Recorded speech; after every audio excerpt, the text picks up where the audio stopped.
Hi, this is Maya from the Worldwide Good News, and I have with me the wonderful Cami Walker, the founder of 29 Gifts, the 29 Gift Challenge website, best-selling New York writer of the 29 Gifts, How a Month of Giving Can Change Your Life.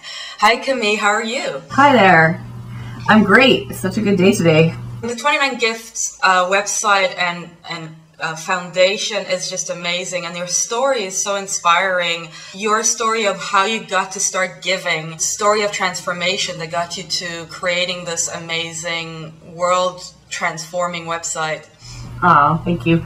Well, this actually started during a really hard time in my life. I was sick. I had been diagnosed with multiple sclerosis just a few weeks after getting married, actually, and it meant, you know, MS is it's a really serious neurological disease, and unfortunately my ability to do my work was impacted, and it meant leaving my career in advertising, you know, just stress upon stress upon stress over the first 2 years after the diagnosis, basically. And about 2 years into it, I was very, very ill and having a lot of problems. I was severely depressed. I was having problems walking.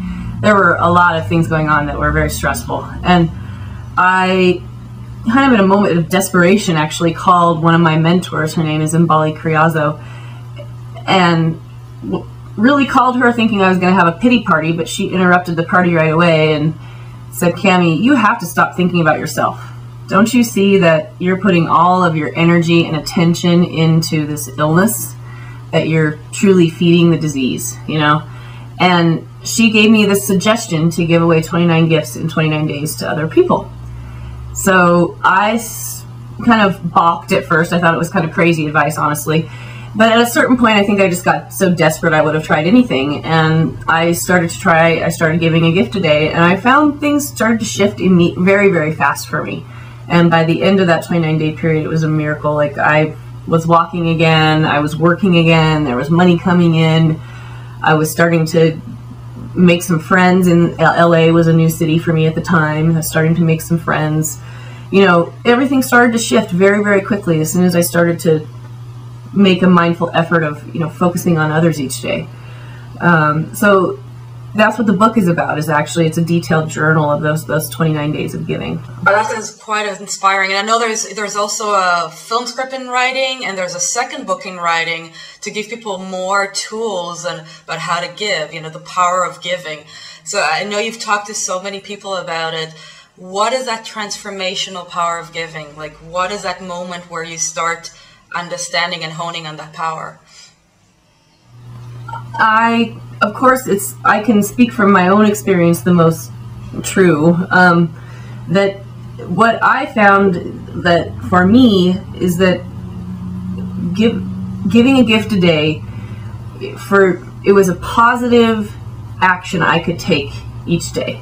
And it forced me to begin to focus on what I was capable of and what I had to offer the world, instead of all the limitations that I had in my life because of my physical condition.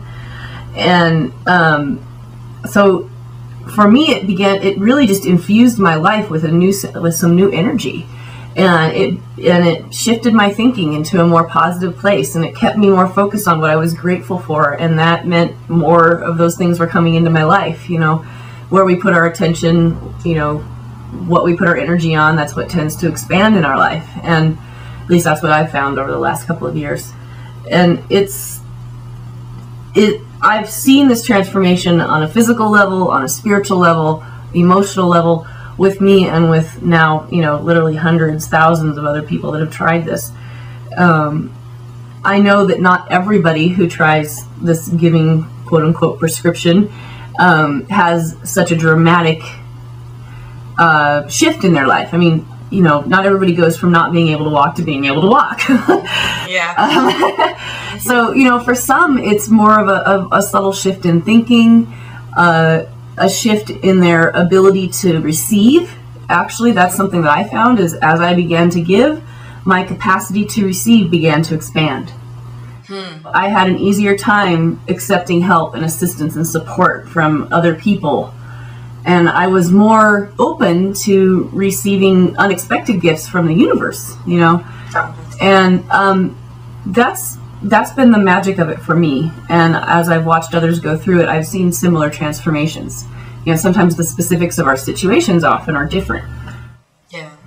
So, but it has been remarkable to be able to facilitate, you know, literally thousands of stories at this point, people telling stories of the power of giving. So that's quite an honor. That's amazing. And that's part of your website, and also the new book is going to be more about the community that has started to follow you and has this transformative power in their life, right? So that is for, you know, for other people to actually come back to you and go, this is actually working, right? Yes, the first book has a collection of stories in the back from community members, and we only had space for 9 stories in the first book. So the second book, my hope is that I'll be able to communicate more stories from others. Yeah, that's great. So, but for the person who's just hearing about this website and about you and really likes this idea, how would they incorporate it in their life? What would be the easiest way for people to start? Because people are starting to think gift. They're like, oh, you know, the economy is hard. How do I actually afford that? What do I actually do? What is the simplest, you know, and let's call it cost-effective gift giving for people to actually remove themselves from the, you know, oh, is this cost, or to something that they can actually put in practice in their daily lives. The gifts do not need to be material things, money, but they can be. But, you know, some people use this as an opportunity to declutter their lives, you know. But, you know, and there's absolutely nothing wrong with donating to causes you care about, or giving money, or giving, you know, if you have something in your life that you're not using and someone else can benefit from it, by all means pass it on, you know. But the gifts that tend to be honestly the most life-changing, I think, for people are the smaller gestures, you know. It's the extra book that you decided to read to your son or your daughter before you put them to bed, or, you know, the extra little bit of energy you put into dinner that night as you were making it for, you know, friends or family or whoever, or yourself, or for that matter, you know. And then also just going through your day looking for opportunities to be of assistance to other people. We have countless opportunities each day, you know, as we come into contact with other people, and being able to stop for a moment long enough to recognize that the opportunity is there, and then take whatever the step is to follow through on the action. You know, you never know what's going to happen on the other side of that action if you don't take it, is what I often say. So I think previously I passed up numerous opportunities every day, you know, because I was so self-absorbed and in my own little world, you know, that I couldn't even see that, oh, you know what, if I just put a little bit of extra energy and swept the floor today, that would avoid a fight with my husband tonight, you know. Things like that. and not only that, it gives him a break from something that he normally has to do every day. And, you know, so in that first year when I was giving, I actually made a lot of effort to give gifts to him, and sometimes it was doing an extra chore. That's great, because, you know, that's really gets people to be aware that they're already actually giving. They just haven't acknowledged themselves for doing that. Exactly. That's part of the transformation, I think, is beginning to acknowledge yourself for what the things that you do, you know, your gifts that you offer to the world, and to know that it's okay to acknowledge yourself for that, you know. I think what I'm more interested in hearing from people, more so than the specifics of what you gave to whom, is what you learned through the process. You know, so there's still plenty of opportunity to share on our site, or, you know, keep a journal. There's plenty of things that you can do to foster growth during that time.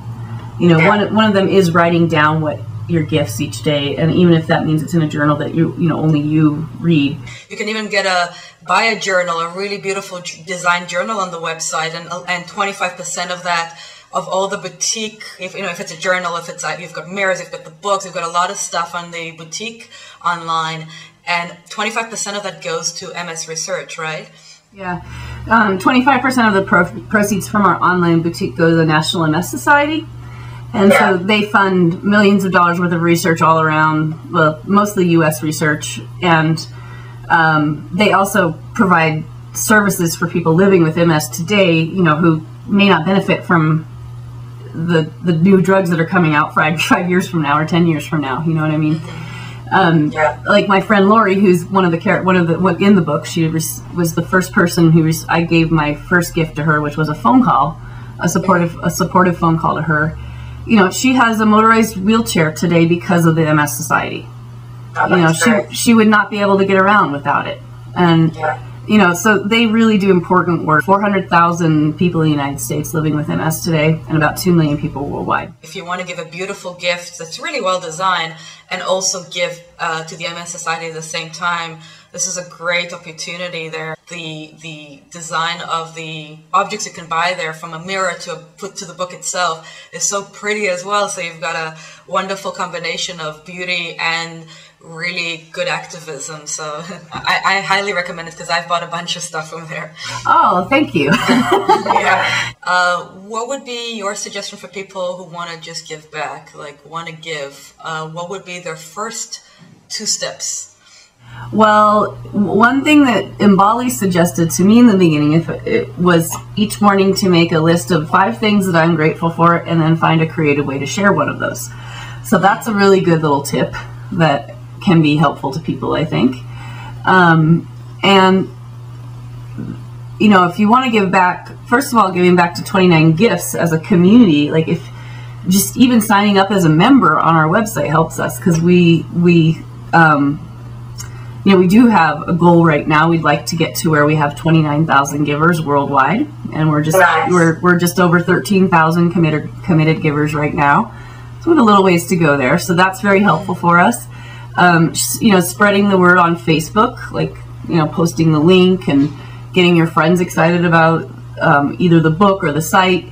You know, the great thing about the site is it's free to sign up, and you know, literally anyone with a reasonably good internet connection, you know, can have a pretty good experience on our website. And it's turned into such a wonderful, supportive community where, you know, people really do make great friends all over the world through our site, and you're connecting around something positive, around giving, and you know, so that's also something that's a little bit unique about our site. It's got all the, you know, similar features to something like Facebook, but you know, you're actually connecting with people around a common interest, which is kind of nice. So thank you so much, Cami, for your time today, and I wish you the best of luck with all your amazing projects that are coming together, and your new book.